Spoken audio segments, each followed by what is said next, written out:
हम सुनते हैं कि फलां के गुर्दे फेल हो गए, यानी किडनी फेलियर। किडनी फेलियर की वजूहात बहुत सी होती हैं, जिनमें से एक किडनी स्टोन की वजह से भी किडनी फेल हो जाती है। यानी किडनी फेलियर से मुराद तो ये भी ना कि जब इस हद तक नेफ्रॉन डैमेज हो जाए कि अब प्रॉपर फिल्ट्रेशन नहीं हो रही, यूरिया प्रॉपर बॉडी से फिल्टर होकर बाहर नहीं जा रहा बल्कि वापस ही बॉडी में जाना शुरू हो गया, उस वक्त कहते हैं किडनी फेलियर हो। इस कंडीशन को यूरीमिया भी कहते हैं, यूरीमिया, UREMIA आपके बुक में मेंशन होगा। And stage kidney failure, that's called uraemia. क्यों उसको यूरीमिया कहते हैं? कि जब एंड स्टेज आ गई किडनी फेलियर की, तो अब यूरिया बाहर नहीं जा रहा किडनी के थ्रू और ब्लड के अंदर यूरिया का लेवल रेज होना शुरू हो गया। ये जो high level of urea in the body है, that's called uraemia. High level of urea in the body, that's called uraemia. कब होगा? जब एंड स्टेज किडनी फेलियर आ गया। फिर एक बात और, अगर एक किडनी फेल हो जाए, एक किडनी के फेल हो जाने से, एक किडनी के फेल हो जाने से डेथ नहीं होती। अगर दूसरा किडनी नॉर्मली फंक्शन परफॉर्म कर रहा है तो काम चलता रहेगा।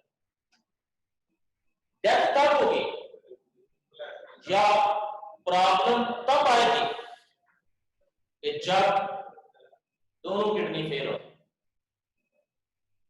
यानी दोनों किडनी के फेल होने से फिर यूरिया का लेवल बॉडी के अंदर बहुत हाई होता जाएगा और फिल्ट्रेशन प्रॉपर नहीं होगी तो फिर डेथ के चांस होंगे। यानी एक किडनी अगर फेल हो जाता है, दूसरा नॉर्मली फंक्शन परफॉर्म करता रहता नॉर्मल, तो काम चलता रहेगा। हाँ, परहेज थोड़ा सा करना पड़ेगा कि डाइट ऐसी ना ले जिसमें यूरिया ज्यादा बने, यूरिक एसिड ज्यादा बने, परहेज कुछ करने पड़ेंगे, नॉर्मल चलता रहेगा। लेकिन जब दोनों किडनी फेल हो गए तो फिर मसला बना। तो दोबारा सुने कि किडनी फेलियर से मुराद क्या है कि जब किडनी की नेफ्रॉन्स इस हद तक डैमेज हो जाए कि फिल्ट्रेशन प्रॉपर प्रोसेस नहीं हो रहा, प्रॉपर यूरिया नहीं बन रहा, यानी यूरिया फिल्टर नहीं हो रहा, फंक्शन ही प्रॉपर किडनी नहीं परफॉर्म कर रहा, तो वो किडनी फेलियर स्टेज। और एंड स्टेज उसकी कि जब यूरिया बॉडी के अंदर रिटेन होना शुरू हो जाता है तो उसको नाम देते हैं फिर यूरीमिया, यानी एंड स्टेज किडनी फेलियर। फिर ये के कॉजेस आपको बताने लगा था किडनी फेलियर के। एक तो किडनी स्टोन की वजह से भी किडनी फेल हो जाते हैं, अगर स्टोन बहुत ज्यादा बन गई, नेफ्रॉन बहुत ज्यादा डैमेज हो जाती है, उससे भी किडनी फेल हो जाती है। लेकिन सबसे ज्यादा जो किडनी फेलियर के केसेस रिपोर्ट हो रहे हैं, तो मैंने फॉरेन बुक्स के मुताबिक पढ़ा है कि मोर देन 70% किडनी फेलियर के कॉज जो हैं वो डायबिटीज है, यानी हाई शुगर लेवल। आपने देखा होगा ना कि अक्सर जो शुगर के पेशेंट होते हैं उनकी किडनी फेल हो जाती है। उसकी भी वजह है, जाहिर है, जब हाई शुगर का लेवल रहता है तो इंटरस्टिशियल फ्लूइड में भी शुगर और इन्फेक्शन के चांसेस बढ़ जाते हैं, रीअब्जॉर्प्शन का मसला बनता है, सॉल्ट रिटेंशन का मसला बनना शुरू हो जाता है। तो इसलिए अब उस डिटेल में नहीं जाता कि शुगर की वजह से ही क्यों, उसके आगे तो बड़े साइड इफेक्ट होते हैं हाई शुगर लेवल के, लेकिन उस डिटेल में नहीं अभी मैं जा रहा। एनीवेज, बताने का मकसद ये था कि काम में से सबसे ज्यादा कॉजेस वो है डायबिटीज कंडीशन, यानी हाई शुगर लेवल। उसके बाद फिर किडनी स्टोन भी हो सकते हैं। बाद का ऐसा भी होता है, बाद मेडिसिन के हार्मफुल इफेक्ट होते हैं, उनकी वजह से भी किडनी फेल होते हैं। बाद वैसे जो टॉक्सिक कंपाउंड ले लिया, उनका इफेक्ट भी किडनी पे हो सकता है, यानी उसके बाद हाई ब्लड प्रेशर वगैरह इस तरह की चीजें भी किडनी को नुकसान पहुंचाती हैं। एनीवे, सबसे ज्यादा कॉज ये डायबिटीज कंडीशन, उसके बाद फिर बाकी कंडीशन जो है और भी वजूहात इसकी हो सकती है। अब ये ठीक है किडनी फेल हो गए तो फिर फिर इसका हल क्या है, ट्रीटमेंट क्या है। किडनी फेलियर की टेम्पोरेरी ट्रीटमेंट तो डायलिसिस है, यानी डायलिसिस और सी टेम्पोरेरी, परमानेंट किडनी ट्रांसप्लांट या वो बाद में डिस्कस करते हैं, वो भी कुछ हद तक करना है। लेकिन जो टेम्पोरेरी इसको मैनेज किया जाता है वो है डायलिसिस।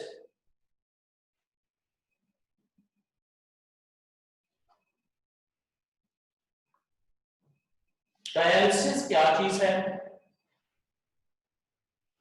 कि ये फिर किडनी जब काम ना कर रहा हो तो उसका एक अल्टरनेट पाथवे, अल्टरनेट मेथड, इसकी भी आगे दो टेक्निक्स हैं, दो मेथड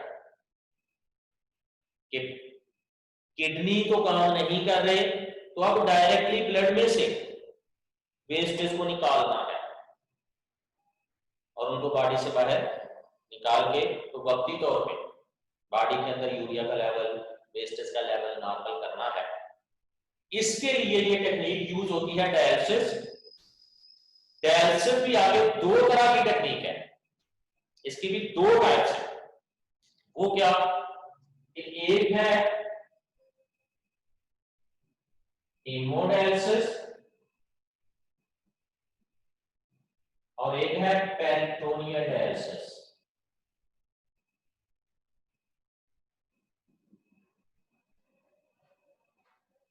हीमोडायलिसिस और पेरिटोनियल डायलिसिस दो तरह की टेक्निक यूज होती हैं आर्टिफिशियली नाइट्रोजनस वेस्टेज को ब्लड में से अब्सॉर्ब करने के लिए, क्योंकि किडनी तो अब नेचुरली फंक्शन नहीं परफॉर्म कर रहे।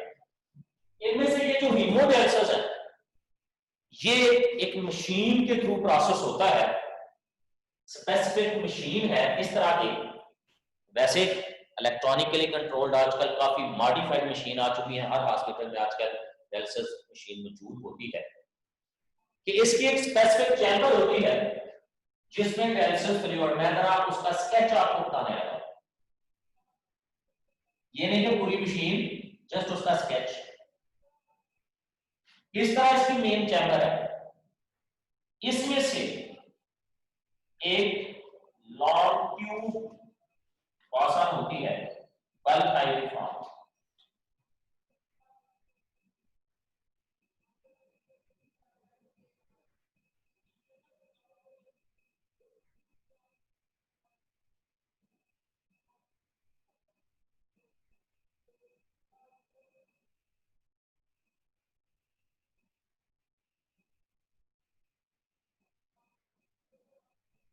ये इसकी मेन चैम्बर होती है, इसके अंदर एक फ्लूइड होता है, बल्क हाइड्रोजन ट्यूब है, ट्यूब की मेम्ब्रेन में पोर्स होते हैं।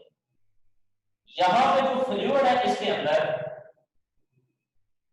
इसके अंदर कुछ सॉल्ट्स होते हैं, पीएच मेंटेन रखने के लिए बफर वगैरह, यानी एक स्पेसिफिक केमिकल कंपोजिशन इसकी होती है। इसको डायलिसिस फ्लूइड कहते हैं। इसकी ये जो मेम्ब्रेन है ट्यूब की, इसके थ्रू वेस्ट मटेरियल बाहर आने, पेशेंट का ब्लड एक तरफ से इस ट्यूब के थ्रू जाना है, ये ब्लड इस ट्यूब के थ्रू मूव करता जाएगा, दूसरी तरफ से ये ब्लड फिर पेशेंट में जा रहा है, यानी पेशेंट बेड पे लेटा हुआ, दो उसको सिरिंजेस लगाई हुई होती है, यानी स्ट्रक्चर, एक के थ्रू ब्लड इस ट्यूब में से गुजर रहा है और वापस पेशेंट में जा रहा है। इस डायलिसिस फ्लूइड के रिन्यूअल के लिए एक तरफ से इसमें नया फ्लूइड एंटर भी हो रहा होता है और यूज्ड फ्लूइड दूसरी तरफ से बाहर भी जा रहा होता है,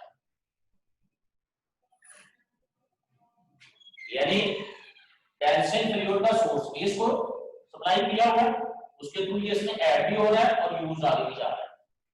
जब ये ब्लड इसमें से आहिस्ता आहिस्ता पास ऑन होता है तो इस ब्लड में से जो वेस्ट मटेरियल है, एक्सेसिव वाटर है, ये मूव करके इस डायलिसिस फ्लूइड में आ जाता है।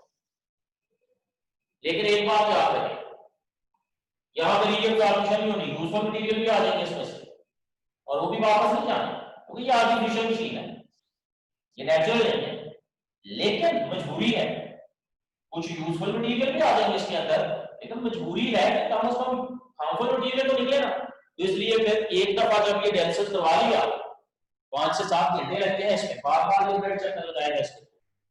5 से 7 घंटों के दौरान जब बॉडी का पूरा ब्लड इसमें से पास आउट होता है तो maximum waste material excessive water आ जाता है लिवर में, और एक दफा समझ लें कि वो ब्लड साफ हो गया, यानी यूरिया वगैरह फिल्टर हो गया।